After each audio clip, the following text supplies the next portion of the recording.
Here's the Hughesdale waterfall track, and this is the starting point of it. We're going to go and find ourselves a nice and sexy parking place over here, and hopefully we'll get you some footage of the waterfall. Okay, this is exploring the dales, and it says there's all sorts of crabs and there's some safety information there, and it's really important here.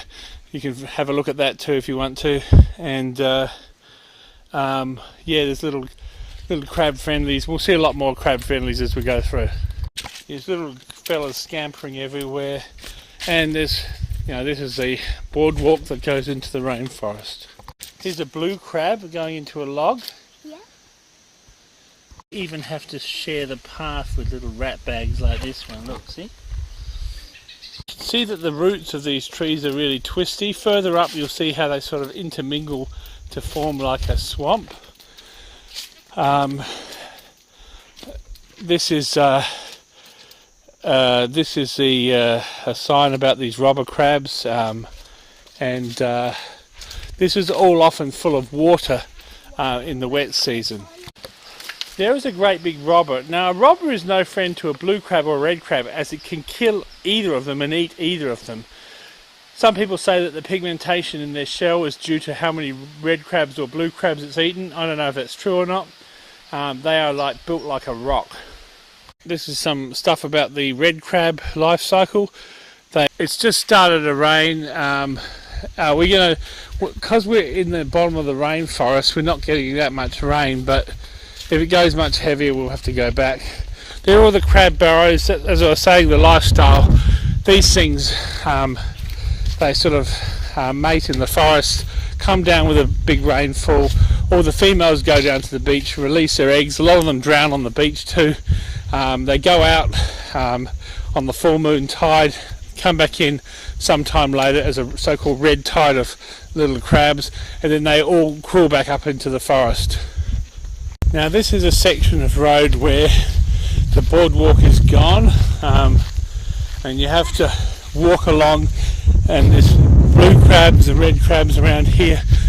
Bit uneven surface, really piddly little arrows to indicate your direction, so you have to look out for those. But there is a path here. Here's one of those robber crabs we talked about. It's a what we call a junior adult. They're a lot bigger than that, really. This path is getting a bit irregular. It's a bit irregular here, and you've got to watch your footing. The road does get a bit better, and after you're up that hill, it sort of peters away, and it's quite good. But still, you have to watch where you put your foot, as there's rocks to catch your foot. Those roots are also quite slippery. Rainforest trees fall down, and they often need to saw through them. So you can see here where they've had to saw up some wood to reopen the track. Coming along here, there's a red crab and a blue crab. Now, the blue crabs and the red crabs are not friends at all. The blue crabs, being usually on average bigger than the red crabs, have been known and are known to eat the red crabs.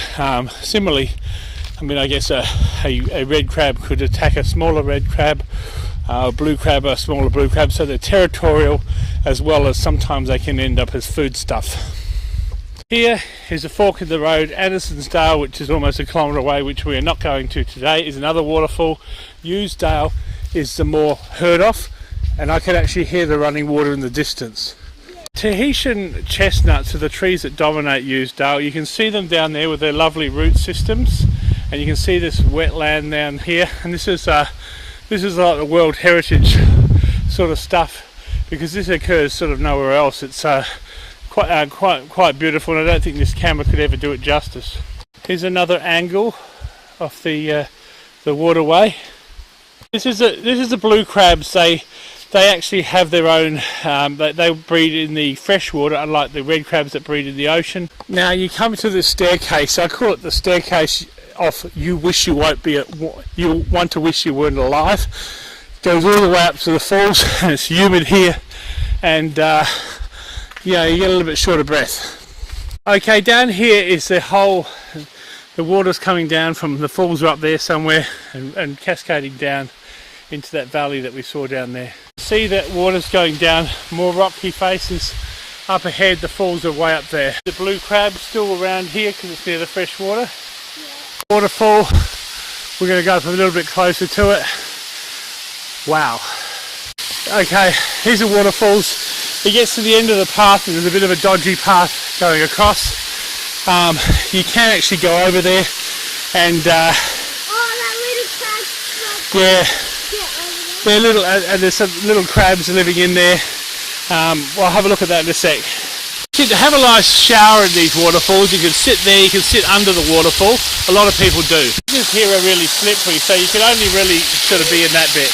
Now we're going back down on the track down. It's much nicer coming back than going up. A level of fitness required is probably medium. The last bit's a little bit of a shite, but apart from that, it's not so bad. There's another little blue down there, or big blue crab, and we'll head on back to the car. A very unusual tree here. There's a little baby blue crab. They're actually browny before they become blue. You can see a little guy there. It's probably the perfect lair for a robber crab. There's probably one living in there. I saw one in there another time, so I assume there's one in there somewhere. Robbers! Robbers! This is a really confusing track here. Usedale Waterfalls. It actually looks like it goes that way, and you've got to come back on the grass, but in actual fact, that is the path to Andersonsdale where you don't want to go. So, Humongous grasshopper. Yeah, where's the humongous grasshopper? Right in there, that parish. Let's go up this mad hill. Okay, let's do it. Okay. What I think we should do is keep ourselves half in and half out, and then try and snake back up on this side. Yeah, that's it. I should say if the car was long enough, we could go over it but not squish it or go in it. Okay, there's that other spot. Now the best way to do that is put one wheel on either side, then cut in this way and that way, and we're good.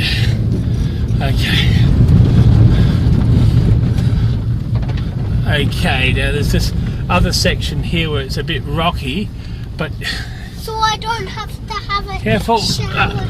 So I don't have to have a shower tonight because I've already had one. Of course you do, kid. You'll stink. Is that stinky water? No, but by the time you get back, you'll be sweating and stinking like a pack of dogs' asses. Oh shit, man! No! Okay. Now this is you can smell the clutch having a little bit of burn there. Yum, molto delicioso barbecue. Okay. Shit. Okay, the other side.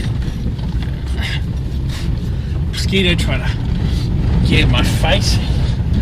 Okay. Mosquitoes will put it in my back and my arm.